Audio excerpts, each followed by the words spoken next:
Solène Niederkorn vous propose FinScale, un éclairage sur l'innovation dans le monde de la finance, de la banque et de l'assurance. Le must-do pour recruter sans se prendre les pieds dans le tapis. Xavier Roussillon, CEO et cofondateur de Futures. Il faut comprendre qu'en fait, il vaut mieux avoir 80% d'un beau gâteau de mariage plutôt que 10% d'un sandwich SNCF. Alors, ça paraît simple, mais en fait, et cette réussite. J'adore cette l'image. réussite, et cette réussite, elle a un prix. Et c'est ce prix-là, l'actionnariat salarié aussi. Après, ça va dépendre en fonction du secteur, de la maturité. Un fondateur de start-up, une scale-up de 150 personnes, par exemple, il aura des volontés différentes qu'une PME familiale qui a même le même nombre de salariés, parce que c'est pas la même façon de faire. Le plan d'actionnariat salarié, c'est une sacrée galère quand on ne le prépare pas, quand il est mal orchestré ou quand on informe mal ses bénéficiaires principaux, les salariés. Nous prenons beaucoup de temps pour comprendre grâce à Xavier ce qu'est l'actionnariat salarié, comment ça fonctionne, les étapes clés et les obstacles à anticiper, ou encore ce qu'impliquent les décotes de stock option. Futures a la conviction que piloter sereinement ses plans est un atout de taille pour les PME et propose à leurs clients d'automatiser et de gérer au travers de leur plateforme toute la gestion administrative et juridique des plans pour en faire un vrai outil de management. Nous détaillons spécifiquement la structuration financière qui rend cette gestion possible et la nature des sous-jacents ainsi que leur valorisation. C'est bien plus complexe que cela n'y paraît. Bonne écoute à tous!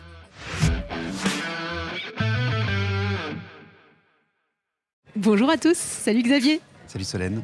Trop contente qu'on se retrouve entre Lyon et Luxembourg pour prendre ce petit café en ce jeudi après-midi au Hoxton pour que tu viennes nous parler de Futures, que je suis depuis le tout début puisque y a un étudiant que j'avais à HEC qui bosse chez vous. Donc c'est par ce biais-là qu'on a été mis en relation. Exactement, avec Clément. Clément, on te salue. Est-ce que tu pourrais te présenter à notre audience et à nos auditeurs s'il te plaît? Avec plaisir. Donc moi, je suis Xavier Roussillon. Donc j'ai 20 ans de B2B dans l'IT sur la monétique, les produits financiers en général. Ouais. J'ai débuté en tant que salarié, et puis en 2009, je rencontre Thibaut Ravizet et Benoît Lassarin, qui étaient fondateurs de ce qui s'appelle QuickSign, et je les ai rejoints en tant que troisième homme, lead founders, comme directeur des opérations et directeur du risque. Ça jusqu'en 2020, où je quitte toutes mes fonctions opérationnelles chez QuickSign, de manière à monter Futures avec Arthur Dagard, qui lui avait déjà monté 3 boîtes et on se connaissait depuis quelques années. C'était le bon moment pour nous de faire ça ensemble.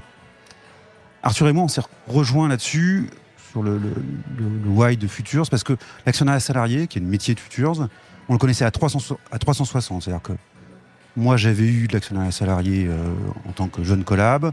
J'en avais distribué un paquet quand j'étais exec. Et puis en tant qu'investisseur et comme fondateur, j'avais vu des complexités. Et on avait fait le même constat. Le constat était que ça ne fonctionne pas. Et la statistique qui fait peur, c'est que 84% des plans d'actionnariat salariés ne satisfont ni les fondateurs, ni les collaborateurs. Alors que c'est un outil génial pour l'alignement des intérêts de tout le monde. Et c'est aussi d'ailleurs un sujet d'avenir. J'écoutais quelqu'un sur ton podcast qui en parlait. Enfin, la rémunération, aujourd'hui, elle est de plus en plus diverse. Il y a le salaire que tu vas toucher. Alors, il y a l'innovation, le salaire, il y a le fractionnement de salaire, actuellement, qui est très travaillé. Il y a tous les bénéfices qui ont été travaillés depuis 15 ans. Les cartes cadeaux, la mobilité, comment est-ce qu'on est de plus en plus à la carte, on demande avec des remboursements automatiques à partir des comptes bancaires et plus un DRH qui pense savoir ce qui est bon pour tous leurs collaborateurs. Et malheureusement, l'equity de capital, qui fait partie de cette rémunération, il n'y avait rien avant Futures. Alors que c'est des enjeux qui sont colossaux, des sommes qui peuvent parfois être jusqu'à 20% de la valeur des boîtes. Et donc, chez Futures, notre ambition, c'est de faire de l'actionnariat salarié un vrai dispositif de partage de la valeur et surtout un outil de management du quotidien. Si on parle d'actionnariat salarié, est-ce que tu pourrais nous réexpliquer les objectifs quand les sociétés mettent ça en place pour d'un côté l'entreprise et de l'autre, c'est plutôt ses employés. En général, c'est mis en place pour les salariés de la boîte, mais pas que souvent. Oui, tout à fait. L'actionnariat salarié, c'est la possibilité pour les salariés de devenir actionnaires et donc, notamment dans les sociétés de croissance, d'obtenir un gain au moment de la vente de la société. Alors pour l'entreprise, généralement, ça lui permet d'attirer, de retenir les talents, d'avoir quelque chose d'attractif. Ça leur permet aussi de... C'est mainstream aussi. Ouais, mais on le verra peut-être un peu plus tard, mais l'important, c'est justement pourquoi est-ce que c'est fait. Pourquoi est-ce que c'est mis en place. C'est aussi, je pense, pour l'entreprise, aller rechercher quelque chose de mieux travaillé. Il y a ce que fait Amazon, le Act as an Owner chez Amazon. C'est comment est-ce qu'on donne à tous les collaborateurs une vision long terme. Comment est-ce qu'on arrête cette mise sous le tapis des cadavres avant les bonus de fin d'année, et que vraiment on se dise il faut voir loin. Et la pérennité de l'entreprise, c'est aussi ça. Pour les salariés, la première chose pour eux, ça montre qu'ils comptent dans l'entreprise. On entend souvent dire, les personnes elles disent j'ai des parts. Ouais, c'est psychologique. Hein. Ouais, c'est important. C'est-à-dire que je compte, je suis pas juste un passager clandestin dans l'aventure. Et évidemment un intérêt financier qui est un intérêt sur la valeur patrimoniale de l'entreprise qui peut, dans certains cas, représenter plusieurs années de salaire. Donc c'est vraiment un produit intéressant. Alors tu parlais des entreprises à forte croissance, des scale-up ou des start-up. Est-ce qu'il y a des PME, beaucoup de PME ou des ETI qui mettent ça en place en France ? Alors les deux existent. Les deux existent. Les start-up, c'est ce que tu dis, c'est mainstream, c'est-à-dire qu'en fait 90%, 95%, je crois que le chiffre, c'est ça. C'est le package de base. Voilà, package de base. Après, est-ce que c'est bien incarné par les dirigeants ? Pas sûr. Quelles sont les volontés ? Quand c'est un dirigeant de PME qui le fait, généralement, c'est quelque chose qui est très réfléchi. Depuis des années, une volonté très forte. Ouais. Et c'est vrai que les motivations des uns et des autres ne sont pas exactement les mêmes. Notamment le dirigeant de PME, lui, ce qu'il va vouloir, c'est récompenser des salariés fidèles, les faire participer à l'aventure. Voilà. Pour les startups, c'est un peu plus... il faut en avoir. Et justement, celui qui marche, c'est celui qui est correctement incarné. Alors, dans un contexte purement français, c'est quoi les différentes formes que ça peut prendre ? On en parle des options sur action, des BSPCE, des options gratuites, etc. Est-ce que tu pourrais nous citer les principales formes ? Je découperais ça peut-être en trois grandes parties. Bon, le premier, c'est le plus simple à comprendre, pardon. Le plus coûteux, mais aussi le plus engageant, du coup. C'est l'achat d'actions. C'est-à-dire qu'en fait, tu achètes des actions au prix de l'action. Et donc, tu deviens actionnaire par ça. Il vaut mieux, notamment dans les startups, arriver très tôt dans l'aventure pour faire ça. C'est des mécanismes qui sont en place, et c'est souvent dans les structures type des LBO, des choses comme ça, où vraiment le management vient acheter les actions pour être à côté, associé, ouais. Voilà, à côté du fonds, ouais. Et donc profiter de la croissance. Le deuxième, c'est en effet les options. Dans stock option, mais c'est plus large. Donc une option, c'est le droit d'acheter une action à un prix déterminé plus tard. Et donc ce mécanisme-là, ça permet, au moment où il y a une opportunité de vente des actions, de regarder si notre option, si on achète l'action, il y a une plus-value. Et s'il y a une plus-value, du coup, on exerce ce droit et donc on gagne de l'argent. Et le troisième, c'est l'attribution d'actions gratuites. C'est les RSU américains qui fonctionnent très bien. Et donc l'attribution d'actions gratuites, c'est on définit une période, des objectifs, et en fonction de la réalisation de ces objectifs, on a la capacité d'acquérir gratuitement les actions. Et les BSPCE dans tout ça ? Alors les BSPCE, ce sont des options d'achat. Voilà, merci, je voulais que tu le dises. Ah pardon, j'étais sur les généralités. Non, mais c'est très bien, comme ça on sait de quoi on parle. Ok. Alors la question que je me pose, est-ce que la structure du capital est assez simple quand tu es actionnaire de ta boîte, ce qui est mon cas, moi c'est très très facile, je suis actionnaire unique, donc voilà. Mais quand tu as de multiples actionnaires ici, tu as des actionnaires majoritaires, minoritaires, comment ça affecte ces modes, ces pactes, ces plans d'actionnariat salarié, ça affecte la structure du capital ? Tu as bien raison de poser cette question-là. Un salarié qui rejoint, qui exerce un plan d'actionnariat salarié, ça devient un actionnaire minoritaire. Et ça change la donne. Ça change la donne parce que souvent, ils ne connaissent pas. Ils ont du mal à suivre. C'est un certain niveau de complexité. On leur explique peut-être pas bien. On leur explique pas très bien, mais même bien expliqué, il y a quand même... c'est tout un pan particulier de connaissances. Et d'une manière générale, nous, on conseille systématiquement de regrouper ces minoritaires dans des ManCo. Donc des ManCo, c'est des management companies, c'est des sociétés qui sont créées spécifiquement pour ça. Les sociétés détiennent les actions de la société mère et le salarié détient cette ManCo. Okay. C'est plus simple pour tout le monde. Par contre, il faut bien le prévoir à l'avance. Ça se prévoit à l'avance dans les pactes pour ne pas avoir de surprise. Et alors, si on revient spécifiquement sur les droits et les obligations qui sont associés à ces formes-là, quand tu es actionnaire ou que tu es potentiellement actionnaire d'une société dans laquelle tu travailles, c'est quoi tes obligations et tes droits finalement ? Ouais, en termes de droits, un actionnaire, ça a le droit à l'information, ça a le droit de toucher les dividendes, Ouais. il y a des dividendes, ça a le droit d'assister aux AG, d'y voter, de poser des questions aux AG. Et en fait, c'est beaucoup de droits. Alors bon, il faut dédramatiser un petit peu le risque sur la gouvernance, parce que quand on a des minoritaires au capital, les majoritaires ont prévu les choses et ils sont protégés dans les décisions, dans le pilotage réel de la société. Ensuite, ce qu'il est possible de faire, c'est de dénuer de certains droits les actions, qui deviennent alors des actions de dépréférence, voilà, c'est ça, ou de préférence négative. Ouais, j'allais y venir. Exactement.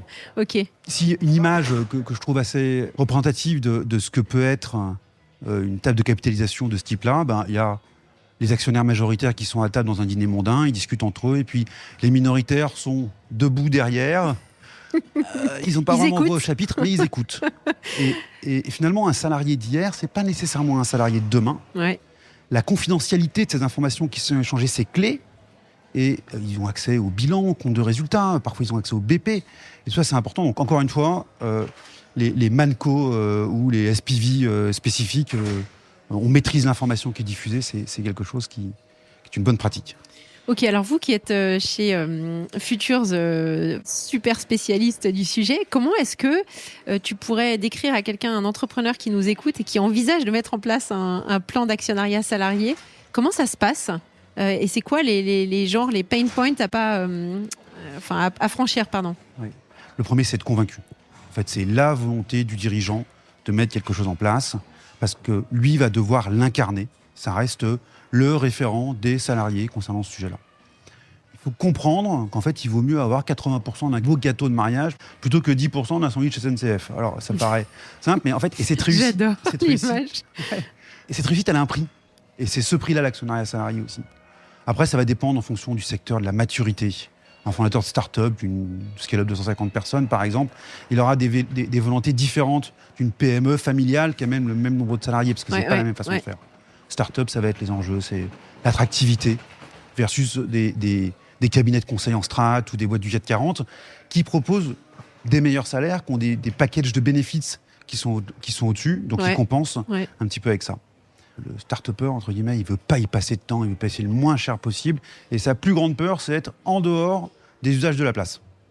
Alors, chez Futures, on lui file les do's, les don'ts, et puis on a plein d'outils, de clés de répartition pour avoir des plans d'attribution conformes aux pratiques. Voilà. Ça reviendra après sur la proposition de valeur. Ouais, j'aimerais juste encore, excuse-moi, je suis un peu psychorigide là sur ma trame. Quand tu vois des entrepreneurs qui mettent ça en place, en général, ils vont vers qui ? Ils vont voir des avocats en droit social ? Comment ça se passe ? Alors, pour les startups, c'est souvent en effet les avocats. Leurs fonds, s'ils ont des fonds au capital, peuvent les conseiller. Pour les dirigeants de PME, l'homme de confiance, c'est l'expert comptable qui va venir en parler. L'avocat, c'est plutôt quand il y a un problème pour ces populations. Et les experts comptables ne sont pas nécessairement très bien formés sur ce type de pan de l'économie. C'est d'ailleurs, moi, un sujet que je trouve très important. Enfin, pour moi, c'est un métier d'expert comptable, comme ils sont venus intégrer la paye dans leurs activités. Exact. L'actionnariat salarié, c'est le même sens. Pourquoi ? Parce que c'est un travail du quotidien. Parce que ça touche les éléments de rémunération. C'est eux qui font les DSN, donc les déclarations obligatoires auprès de l'URSSAF. Et donc, c'est un métier, en fait, qui leur incombe. Ouais. Intéressant.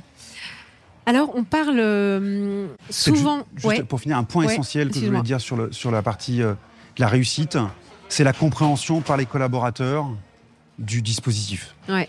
Ça, c'est essentiel. C'est-à-dire que si le collaborateur il n'a pas compris le dispositif, il ne va pas pouvoir le valoriser.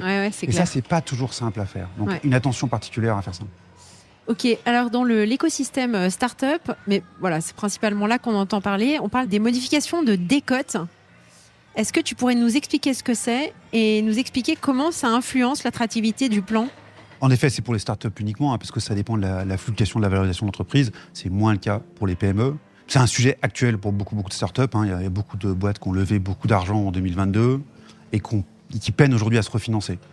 Alors, il y a deux solutions dans ce refinancement. C'est le maintien de la valorisation de façade et le nouvel investisseur prend les droits financiers colossaux pour encadrer son risque.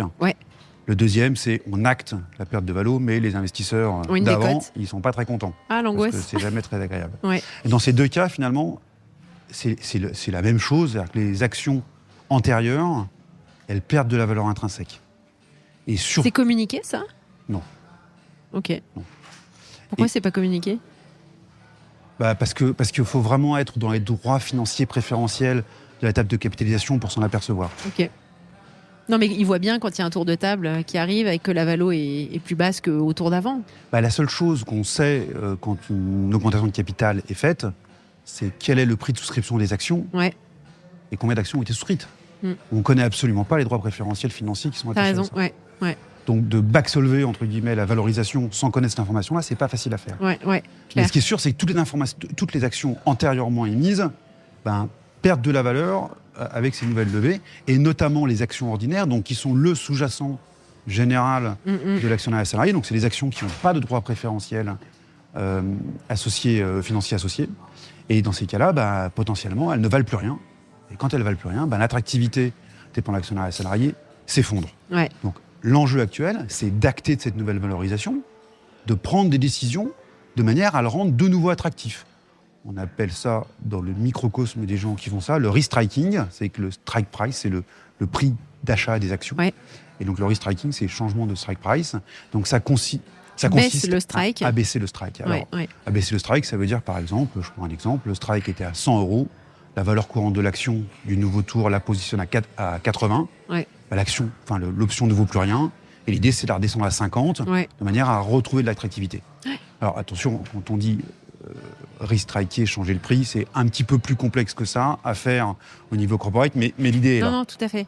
Alors justement, tel que tu le décris, parce que j'aime bien, moi, rentrer dans la problématique de gestion de tous ces processus. Comment tu gères le processus vraiment du tout départ à la création, même des documents juridiques, jusqu'à la partie où l'option sera exercée, où l'action sera achetée? Comment est-ce que actuellement tout fonctionne? Est-ce que ça fonctionne avec des papiers, j'ai envie de dire, presque signature DocuSign ou QuickSign? Comment, dans une vie hors Futures, ça fonctionne? C'est ça, c'est-à-dire qu'il y a... C'est comme je décris, quoi. C'est exactement comme tu décris, c'est-à-dire que on fait sur un tableau Excel une grille de répartition. Aujourd'hui, on va chercher un évaluateur pour essayer d'avoir le juste prix d'exercice de l'action. Et puis derrière, les avocats définissent le plan en discutant avec l'entrepreneur, mais quand même en ayant des templates déjà existants. Ouais. Et derrière, on exécute ça avec de la signature DocuSign.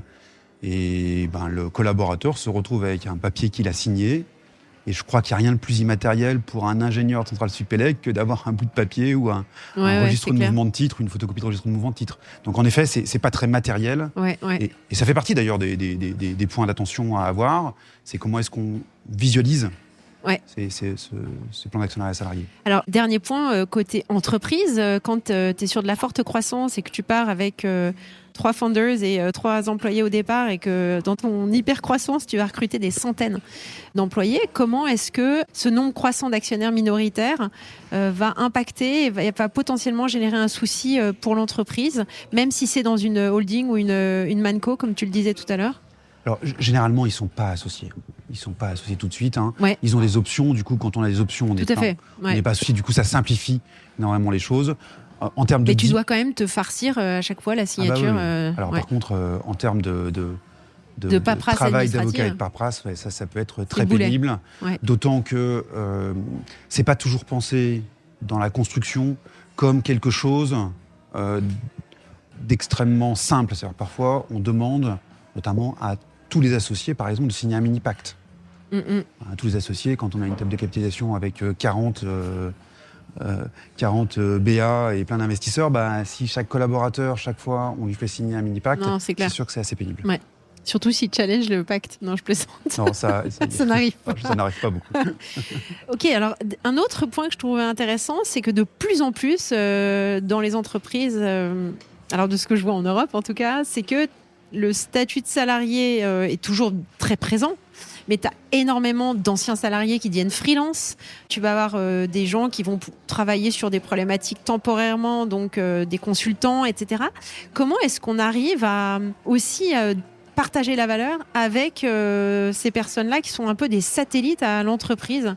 Et est-ce que les entrepreneurs se posent la question de aussi cette nécessité de rémunérer ces satellites, comme je les appelle? C'est pas très sympa. Non, mais je crois qu'en effet, et le Covid a vachement accéléré ça. Aujourd'hui, la recherche, c'est surtout la recherche du stakeholder, enfin de la personne qui apporte de la valeur à l'entreprise, et finalement qui soit salarié juste à côté de chez soi pour venir tous les jours au bureau, ou qui vivent à Bordeaux alors que c'était à Paris, ou alors qu'ils se soient des freelances en Pologne s'ils apportent la valeur, finalement, ils font partie des équipes.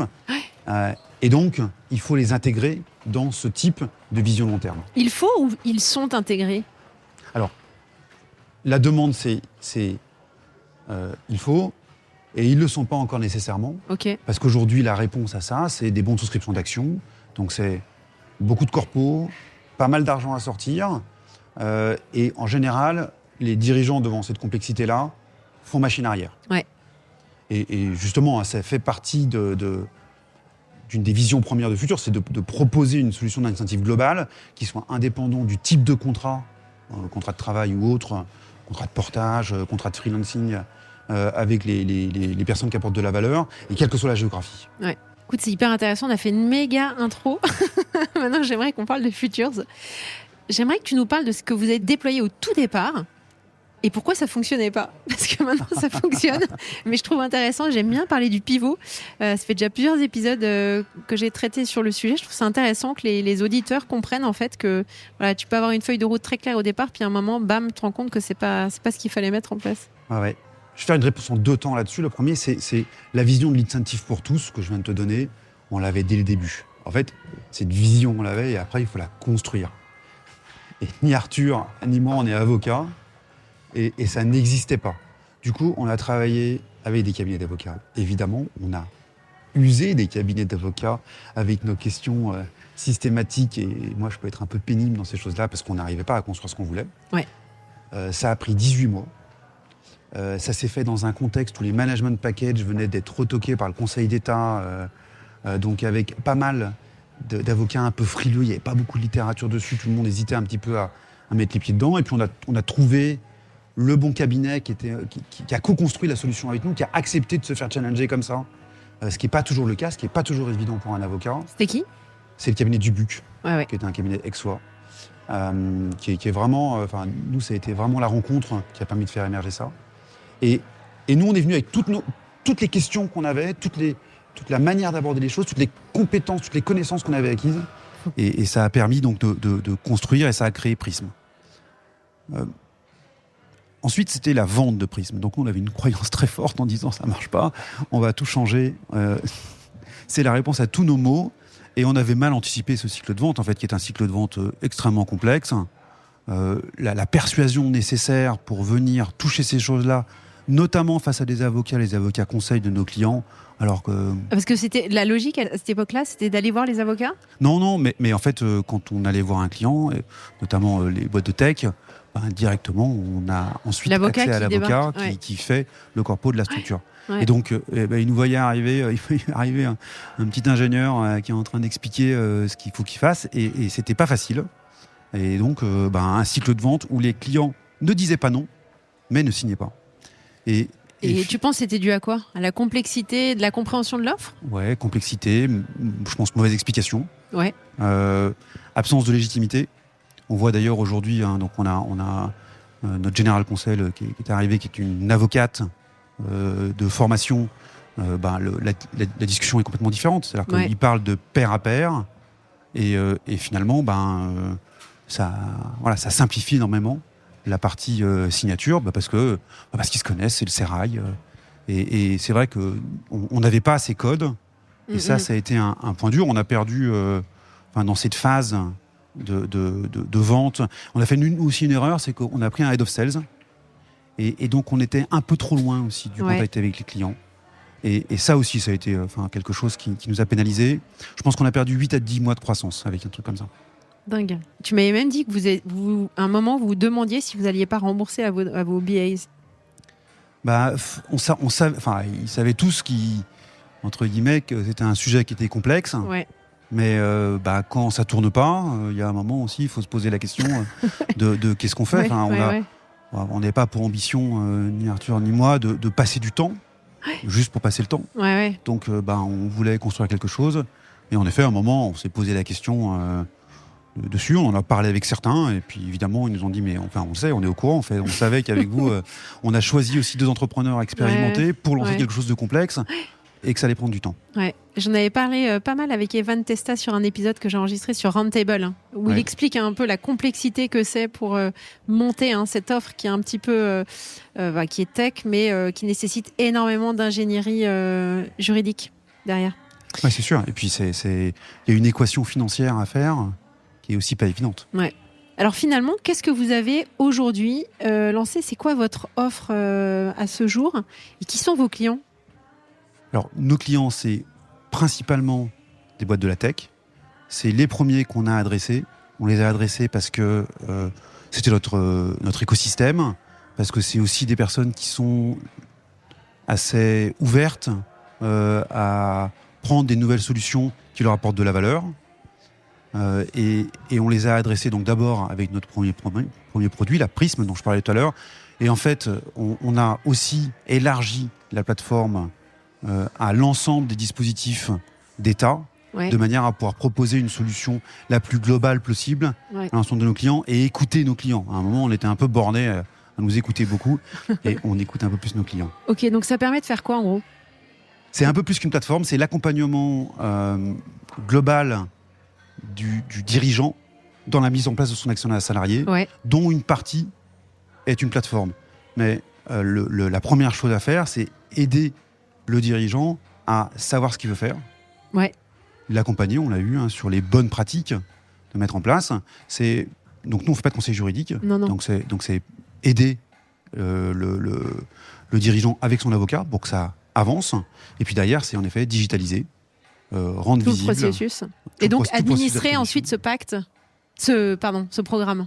Exactement. Donc la projection qui a été faite grâce à nos petits outils au démarrage, c'est l'exécuter, c'est s'assurer que ça se passe correctement, c'est en effet toute la souscription dont tu parlais tout à l'heure, c'est-à-dire quand on a un nouveau collaborateur, quand on fait une nouvelle attribution, que ce soit fluide, et puis c'est pour le collaborateur un espace individuel, personnel, où il peut retrouver ses documents, où il peut les signer, où il peut avoir des projections, et surtout ce qui est important, où il a des informations sur le dispositif qui lui permet d'avoir confiance dans ce dispositif. D'accord. Et encore une fois, je l'ai dit en amont, mais cette confiance, elle est essentielle. C'est-à-dire que s'ils ne comprennent pas au moins les grandes parties de ce dispositif, ils ne peuvent pas le valoriser. Ouais, donc il y a un gros travail d'évangélisation aussi au niveau et de l'entrepreneur, de l'entreprise et des salariés. Alors l'entrepreneur, entre guillemets, il a des conseils et nous, on peut l'aider. Mais rendre les choses compréhensibles, c'est quand même assez abscon parfois comme matière. Ça l'est, et puis pourquoi est-ce qu'il y a beaucoup de dirigeants qui ne passent pas à l'acte ? Parce qu'ils en ont envie, mais en fait, c'est compliqué, il y a des réticences internes qui font que ça se passe. En synthèse, c'est vraiment rendre visible, construire la confiance pour rendre actionnable. D'accord. Parfait. Alors vous avez un setup international. J'aurais aimé que tu nous en parles, et c'est structuré d'un point de vue financier. Ça, alors moi j'adore, tu le sais, la structuration. Est-ce que tu pourrais nous en dire un mot ? Ouais. T'as raison, on a beaucoup parlé du juridique. En effet, c'est Prism, en tout cas, c'est pas que juridique, c'est aussi financier. C'est pas qu'une legal tech. Exactement, c'est pas une legal tech. C'est justement une fintech. En fait, nous, on séquestre dans un véhicule d'investissement une partie du capital du client. Et avec ce véhicule d'investissement, on crée un produit financier qui est indexé sur la valeur de la boîte. Et donc, les collaborateurs, eux, ils souscrivent en pleine propriété, donc avec rien à débourser par la suite. Ouais. Donc, c'est le mix entre l'option pas très chère et la pleine propriété qui est celle quand on achète les actions. Donc on a le plus des deux, et on retrouve donc un modèle qui est très simple à l'achat, qui est très simple à expliquer pour le collaborateur, et tout le travail a été justement de trouver quelque chose où la confiance soit facile à créer. Et donc quand ça marche, quand la société est vendue, les actions séquestrées dans le véhicule d'investissement sont rachetées, et l'ensemble des gains de ce rachat sont reversés aux détenteurs du produit d'investissement. Là, vous avez monté un véhicule de titrisation. La titrisation, moi je le connais en France et au Luxembourg. Pourquoi vous avez monté ça au Luxembourg ? Je te demande. La titrisation, je ne sais pas si tout le monde connaît ceux qui nous écoutent, mais c'est du fractionnement d'actifs. Ouais. Donc c'est comment est-ce qu'on prend un actif et qu'on le découpe en petits morceaux et qu'on permet à des gens de venir acheter ces petits morceaux. Alors, on a, dans la réflexion sur le setup, on a regardé plein de setups différents en France et on n'était jamais satisfait, soit par les complexités administratives, soit par les coûts des setups. Et puis, comme quand on cherche quelque chose, en général, les planètes s'alignent. J'ai un de mes copains qui s'appelle Vincent Bourdel, qui a monté Diversified, qui me dit « Mais attends, moi j'ai une titrisation Luxembourg, c'est génial, ça règle tous les problèmes. » Ok. Et puis, notre rencontre, qui était au même moment, et où toi, tu nous as aidés à structurer, à poser les bonnes questions, à trouver les bons intervenants sur place. Et tout ça a mené, en fait, à cette titrisation loi de 2004, qui est hyper souple et qu'on n'arrivait pas à faire en France. Ouais, intéressant.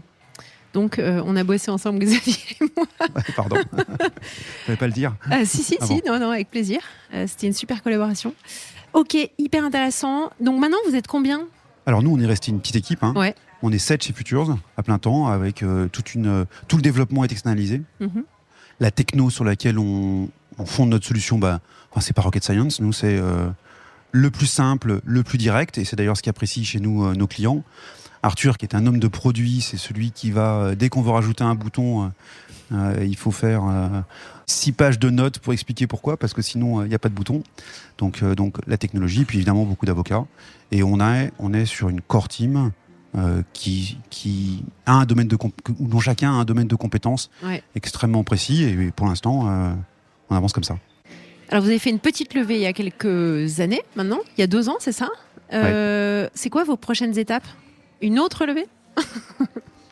Ouais, en effet, on a fait un précide en avril 2022 auprès de 40 entrepreneurs de la tech qui partageaient notre constat que ça marchait pas.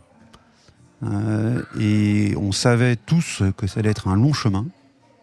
Et du coup, on a été frugal dans nos dépenses, parce qu'on n'est pas encore à l'équilibre. Et donc, on continue sur cette lancée. On sait que dans les prochains challenges qui s'offrent à nous, notamment, on a lancé depuis 2 mois une offre sur les PME. On sait qu'on va avoir besoin d'avoir du financement complémentaire et on va se préparer là-dessus. Super. Alors Xavier, tu sais que j'aime beaucoup lire. Qu'est-ce que tu nous recommandes comme lecture pour clôturer l'épisode ? Alors, avant ça, je t'ai demandé l'autorisation et c'est important pour moi de le dire. Ah oui, c'est vrai, pardon. Ouais. Mais tu n'avais pas besoin de demander mon autorisation, by the way. Non, je voulais remercier ma femme et ma famille pour leur soutien, parce que c'est quelque chose, je pense que cette sphère personnelle, c'est le fondamental de la résilience nécessaire pour faire ce qu'on est en train de faire. Voilà, donc, et je remercie surtout ma femme de jamais venir m'embêter avec des problématiques financières, notamment dans cette activité-là. Et comme petit takeaway, livre ou choses comme ça, j'ai réfléchi, parce que je sais que tu poses la question systématiquement. Et c'est un livre, je pense, qui devrait être lu par tous les lycéens, qui s'appelle « Paroles du jour J ».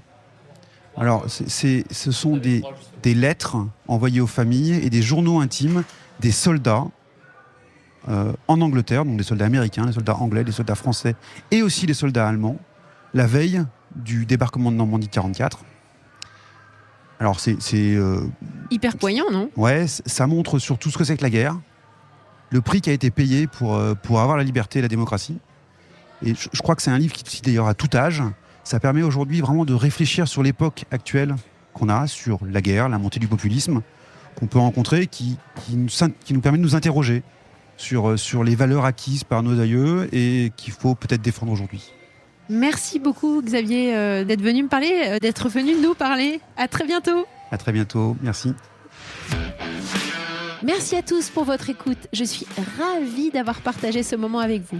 N'hésitez pas à me contacter sur Twitter ou LinkedIn pour me faire part de vos commentaires ou de vos réactions. Et je compte sur vous pour noter cet épisode sur vos plateformes de podcast préférées. À la semaine prochaine.